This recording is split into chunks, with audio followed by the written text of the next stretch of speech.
Et avant de rentrer dans le message, nous allons permettre à ceux qui ont des questions de les poser pour que nous puissions y répondre avant de passer au message. Donc, comme on voit le thème, c'est comment comprendre la volonté de Dieu. Parce que la volonté de Dieu est difficile à comprendre, en fait. Amen. La volonté de Dieu est difficile à comprendre. On peut se poser mille et une questions. Elles sont difficiles à cerner. Parce que bien qu'elles soient écrites dans la parole de Dieu, mais c'est difficile à comprendre. Amen.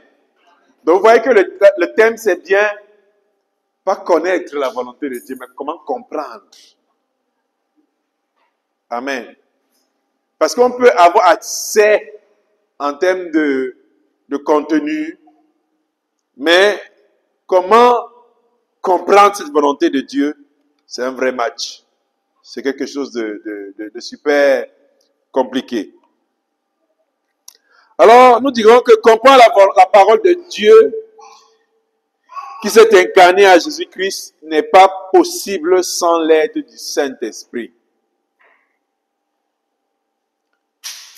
Connaître la volonté de Dieu est difficile, compliqué, sans l'aide du Saint-Esprit.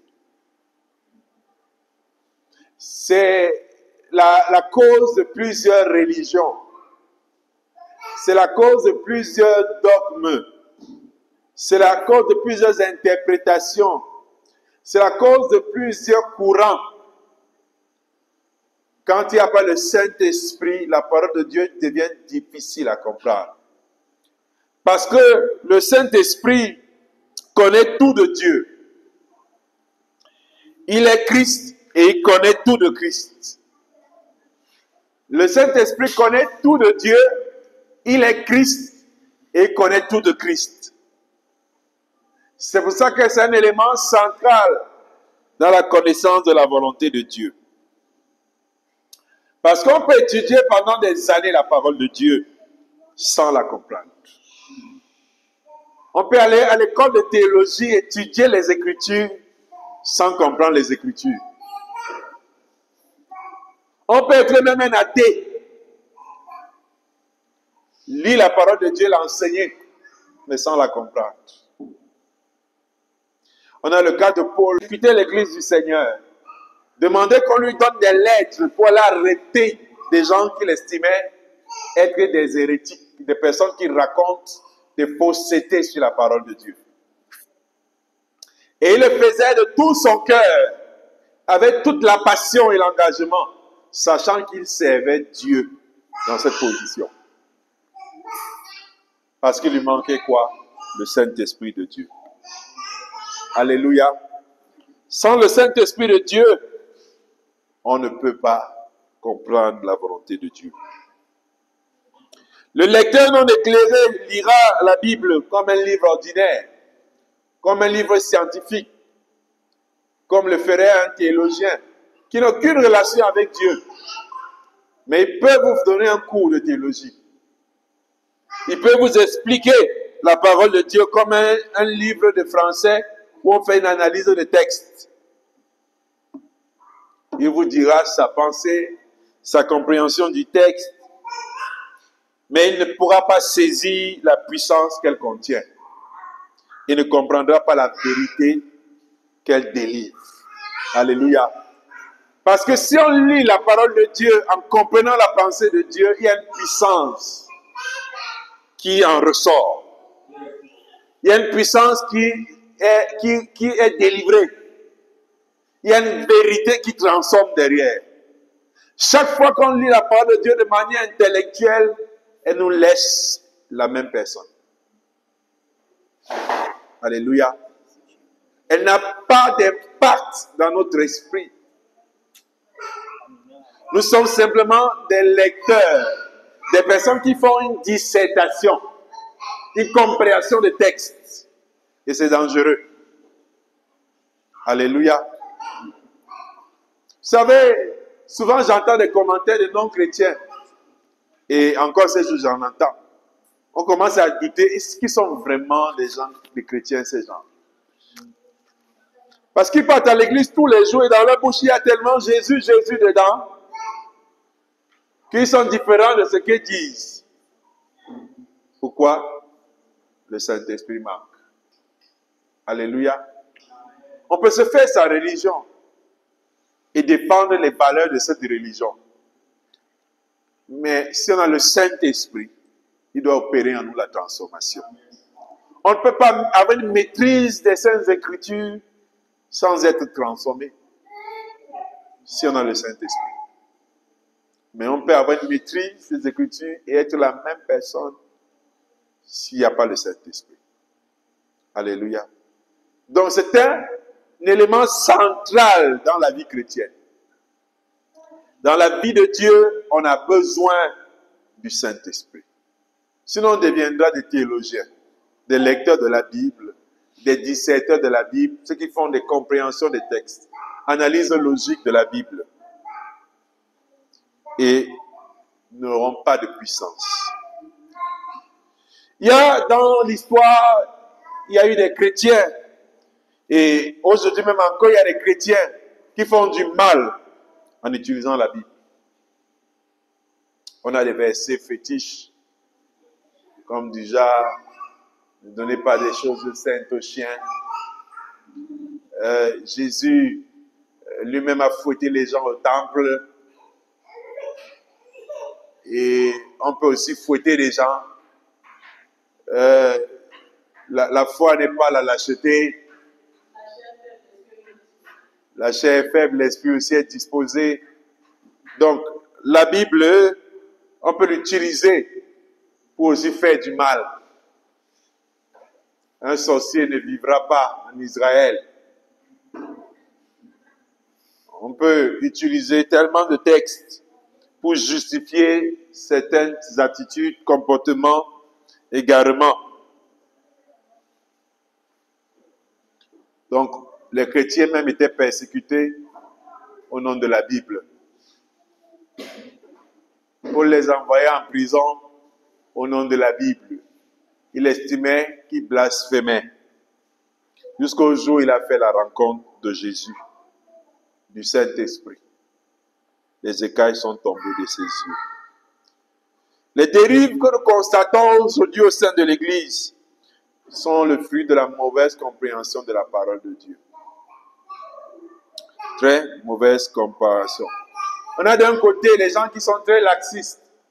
Il y en a aussi de l'autre côté des gens qui sont très extrémistes. Tous, chacun comprend la parole de Dieu à sa manière. C'est parce qu'il n'y a pas le Saint-Esprit.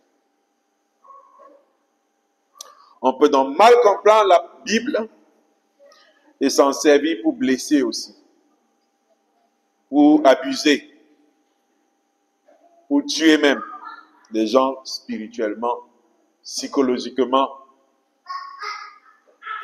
Donc seul le Saint-Esprit nous révèle la profondeur de qui est Dieu.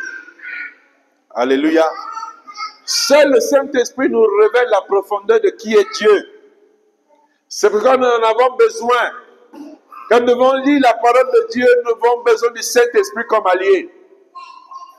Faisons attention à notre raisonnement. Alléluia. C'est en cela que la Bible dit que la lettre tue, mais l'Esprit vivifie. Alléluia. Chaque fois que tu vas lire la parole de Dieu, que tu vas écouter la parole de Dieu sans avoir l'Esprit qui accompagne cette parole, la lettre là va te tuer.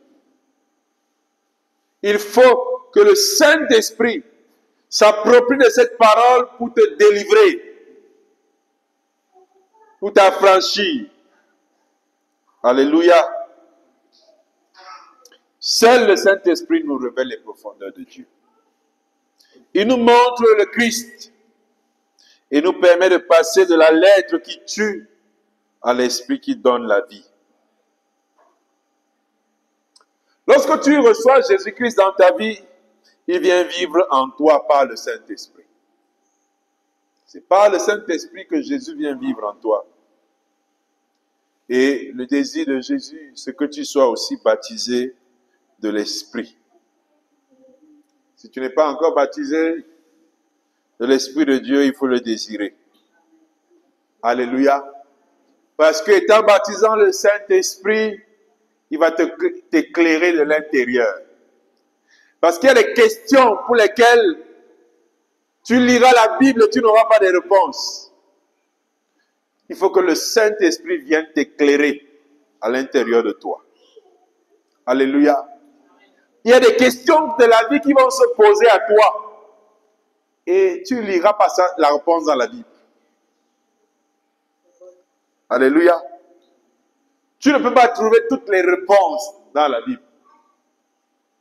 Même si tu la lis recto verso. Tu as besoin du Saint-Esprit pour t'éclairer à un moment donné. Alléluia. Tu en as besoin. Tu as sacrément besoin. Le Saint-Esprit me conduit dans mes choix de la vie. La Bible ne parle pas de tout. Elle ne dit pas tout. Elle me conseille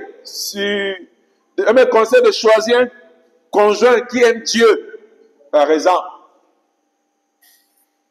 La Bible me conseille et me dit, quand tu voudras te marier, prends un conjoint qui aime Dieu, qui craint Dieu.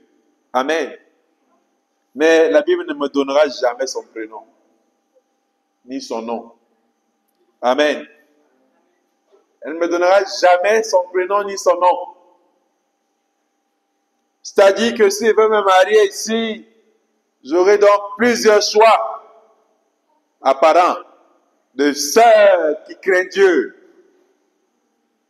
Si elles sont 20 en âge que je peux prendre parmi les épouses, j'ai 20 potentielles personnes. Comment savoir ma part, connaître ma part dans les 20? La Bible ne peut pas te donner la réponse. Alléluia. Il faudra consulter le Saint-Esprit en ce moment. Alléluia. J'ai 2 propositions d'emploi qui sont devant moi, qui remplissent tous les critères de vertu, d'avantage, de grâce. Elles sont là, les 2 propositions. Alors, comment savoir celle que Dieu m'a réservée? Je vais scanner avec la Bible, mais ce n'est pas sûr que j'aurai la réponse. J'ai la proposition d'aller au Canada et de rester au Cameroun. Comment je fais pour savoir que je dois aller et dois rester au Cameroun et dire non à la proposition du Canada? Comment le savoir? Le Saint-Esprit seulement. Alléluia. La Bible ne répondra pas à toutes vos questions. On a besoin du Saint-Esprit. Alléluia. Il va falloir que tu demandes au Saint-Esprit de te conduire dans le choix que tu dois faire. De ton travail, de tes amitiés, de ton mari, de ta femme. Et le Saint-Esprit donc va agir comme un maître intérieur. Christ en moi, Dieu en moi, qui m'influence, qui m'inspire, ce qui est bon pour moi, ce qui accomplit sa volonté. C'est ça qu'on appelle la révélation, c'est-à-dire la directive de l'heure, la parole de l'heure, la consigne de l'heure. C'est ça la révélation. Avec au moment où je suis en face de la situation, ce qu'il faut justement faire, c'est ça la révélation. Il n'y a que le Saint-Esprit pour me le dire. Même quand je viendrai vers le pasteur, vers le frère et la sœur, lui demander conseil, il faut le Saint-Esprit pour qu'il soit capable d'écouter la directive de Dieu dans sa bouche. Parce qu'il peut aussi me dire ce qu'il pense et m'égarer. Il faut que moi, je sois capable avec le Saint-Esprit d'écouter et de dire, ah, ça c'est Dieu qui parle. Ou de dire, ça c'est pas Dieu. Alléluia. J'ai besoin du Saint-Esprit. Ce maître intérieur j'ai besoin de lui. Alléluia. Parce que je veux la volonté de Dieu. Donc là, quelle est la volonté de Dieu pour ma vie à l'instant où je suis là? Face à la décision que je veux prendre, qu'est-ce que Dieu pense? Il n'y a que le Saint-Esprit. Alléluia. Il n'y a que le Saint-Esprit pour me le dire. Quand je suis dans une situation de confusion, je ne sais aller si c'est né à gauche, si c'est né à droite. C'est le Saint-Esprit qui va me guider. Alléluia. Jean chapitre 16, verset 13.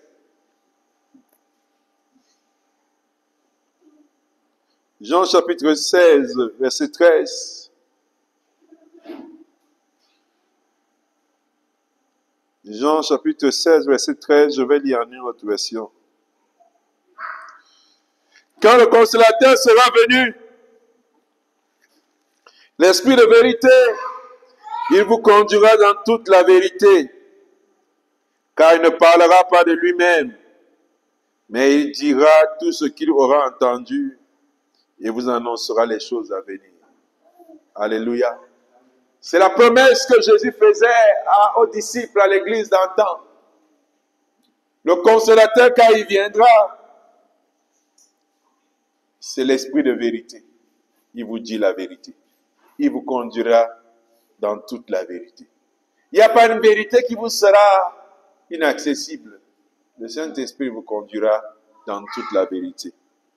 La Bible dit qu'il sonde les reins de Dieu. C'est parce qu'il connaît la volonté de Dieu qui nous la révèle. Car il ne parlera pas de lui-même, mais il dira tout ce qu'il aura entendu et vous annoncera les choses à venir. C'est-à-dire le Saint-Esprit prend de Dieu et nous dit.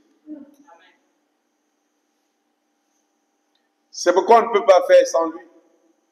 Nous devons désirer le Saint-Esprit. Nous devons désirer le Saint-Esprit. Alléluia. On l'appelle le consolateur, l'Esprit de vérité. C'est lui qui nous dit la vérité. Alléluia. 2 Corinthiens 3, verset 6. 2 Corinthiens 3, verset 6, il nous a dit, il nous a rendus capables d'être ministres. Alléluia. Tu as la bonne nouvelle, tu es ministre. Amen. Alléluia. You are the minister. Tu es un ministre. Ministre d'une nouvelle alliance. Tu fais partie du gouvernement céleste. Alléluia. Tu fais partie du gouvernement céleste. Peut-être ministre de la louange. Peut-être ministre de la parole. Peut-être ministre de la décoration. Peut-être ministre et ministre de ce que vous voulez. Non de la lettre, mais de l'esprit. Car la lettre tue, mais l'esprit vivifie. Alléluia. Dieu nous a rendus capables d'être ministres. Si vous voulez, capables de rendre un service public du royaume de Dieu. Alléluia.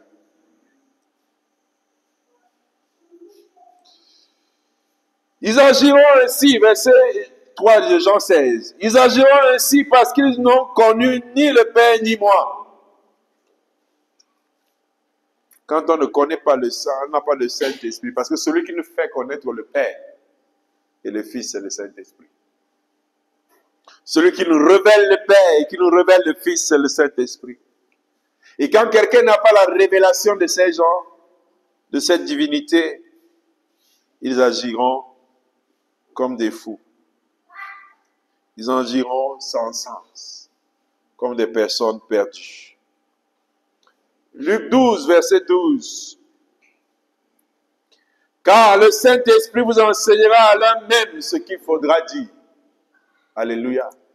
Devant des situations, on va te poser des problèmes. Il y a des choix que tu devras faire. Il y a des positions que tu devras adopter. La Bible nous dit qu'à l'heure même, le Saint-Esprit vous donnera ce que vous devez dire. C'est pour ça qu'on ne peut pas faire sans lui. Chrétien, tu ne peux pas marcher sans le Saint-Esprit. Chrétien, si tu marches dans le Saint-Esprit, tu vas te tromper énormément. Chrétien, si tu marches dans le Saint-Esprit, tu feras beaucoup d'erreurs. Chrétien, si tu marches dans le Saint-Esprit, tu auras beaucoup de confusion. Tu feras des choix inappropriés. Tu as besoin du Saint-Esprit. Tu dois le réclamer, tu dois le désirer, tu dois l'avoir pour pouvoir marcher et connaître la volonté de Dieu. Alléluia. À l'instant même, il vous dira, il vous enseignera à l'heure même ce qu'il faudra dire. C'est-à-dire que Dieu ne sera pas coincé. Tu ne manqueras pas d'idées. Tu ne manqueras pas d'inspiration. Parce qu'il te dira. Alléluia. Un jour, je reçois une dame à une soirée de prière qui a vu la plaque de l'église et qui s'est amenée. À la fin du culte, elle désire me voir et on discute. Pendant que nous discutons, elle me pose son problème. Elle me dit comment est-ce qu'elle est persécutée parce que son fiancé, qui est un blanc, est en train de l'abandonner. Ce fiancé l'abandonne parce que elle était malade. Je crois qu'elle devait avoir un cancer au niveau de la tête. Et elle était hospitalisée, presque inerte. Et sa petite sœur, en complicité avec sa maman, ont demandé de l'aide au blanc qui a envoyé quelques millions de francs pour la rétablir. Et ils n'ont pas mis cet argent à son service pour ses soins. Par la grâce de Dieu, elle a pu se relever. Et elle se portait très bien. Elle se portait mieux de toutes les façons. Et ce fiancé, ayant discuté avec elle, se rend compte que la famille a pris l'argent et a fait n'importe quoi avec. Et donc, il est très fâché. Il dit que lui, il ne veut plus se marier avec elle. Il continue de causer avec elle, mais lui, il devait venir au Cameroun il y a quelques semaines, mais ne viendra plus parce qu'il est fâché. C'est l'histoire qu'elle me raconte. Et je suis pris de compassion. Je me mets à prier avec elle. Et le Saint-Esprit me dit, elle ment. Elle ment. Je dois dire ça à la dame. Il faut qu'elle trouve les mots. Je veux prier, je sens que ça ne passe pas. Je lui dis, je commence à lui parler dans la prière. Est-ce que tu es sûr que tu dis la vérité? Est-ce que tu es sûr que tu dis la vérité? Dis la vérité. Parce que moi, je ne me sens pas libre de prier. Je sens un blocage. Elle me dit, pasteur, je ne vous mens pas. Je ne vous mens pas. Mais quand je lui dis ça, je commence à sentir qu'elle change. Elle se sent gênée. Et je dis à Dieu, Seigneur, si elle dit la vérité, ils osent ma prière. Mais si elle ment, Seigneur. Et je lui ai donné rendez-vous la semaine qui suivait, elle n'est plus jamais revenue. Alléluia. Elle n'est plus jamais revenue. Le Saint-Esprit venait de me dire qu'elle mentait. Il n'y a que le Saint-Esprit qui peut nous conduire dans la vérité. Alléluia. Et je lui ai dit, si tu te répands, Dieu peut rétablir ta relation avec lui. Mais si tu persistes dans le mensonge, tu perdras ce blanc qui était son Eldorado, son paradis. Psaume 143, verset 10.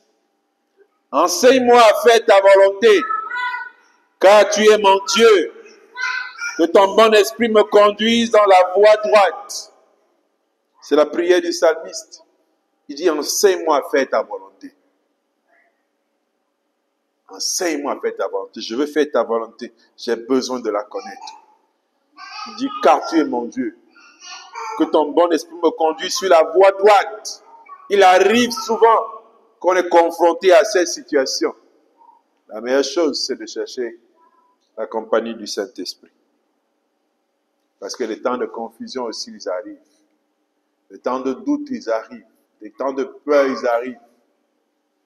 Et le Saint-Esprit doit pouvoir être celui qui te conduit. Hébreux 4, verset 12. Car la parole de Dieu est vivante et efficace. plus tranchant qu'une épée quelconque à deux tranchants, pénétrant jusqu'à partager âme et esprit, jointure et moelle. Elle juge les sentiments et les pensées du cœur. Oui, le Saint-Esprit juge les sentiments et les pensées du cœur. Quelqu'un peut t'apporter un présent et le Saint-Esprit te dit ne prends pas.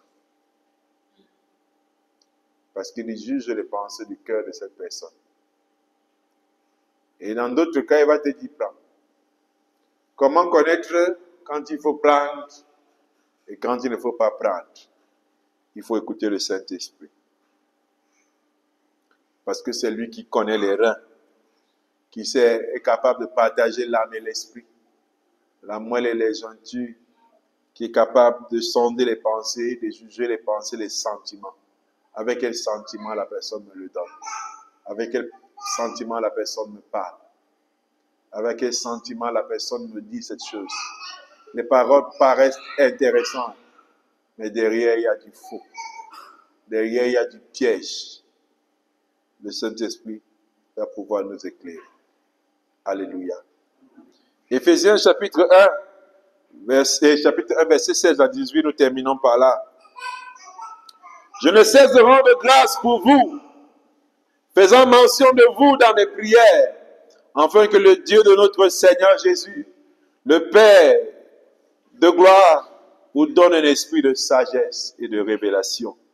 Dans sa connaissance, qu'il illumine les yeux de votre cœur, pour que vous sachiez quelle est l'espérance qui s'attache à son appel, quelle est la richesse de la gloire de son héritage qui réserve aux saints.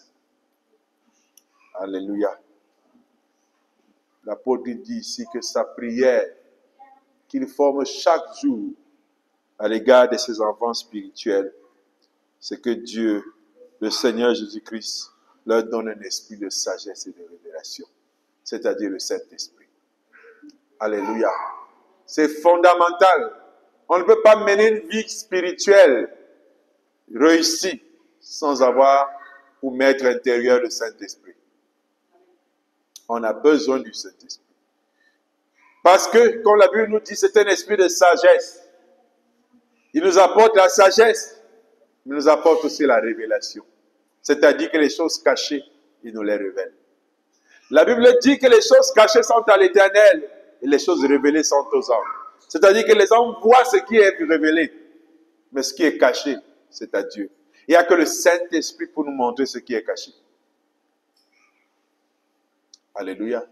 Il n'y a que le Saint-Esprit pour nous montrer ce qui est caché. Nous avons donc besoin de lui. Nous avons besoin de lui.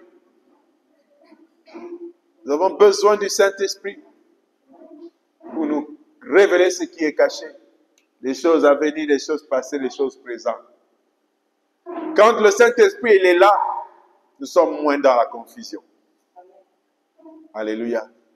Toutes les questions que nous pouvons nous poser, le Saint-Esprit a une réponse. Nous en avons besoin de lui. Nous avons besoin de cette communion avec lui. Nous avons besoin de l'écouter. Nous avons besoin de le pratiquer. Nous avons besoin de la voir.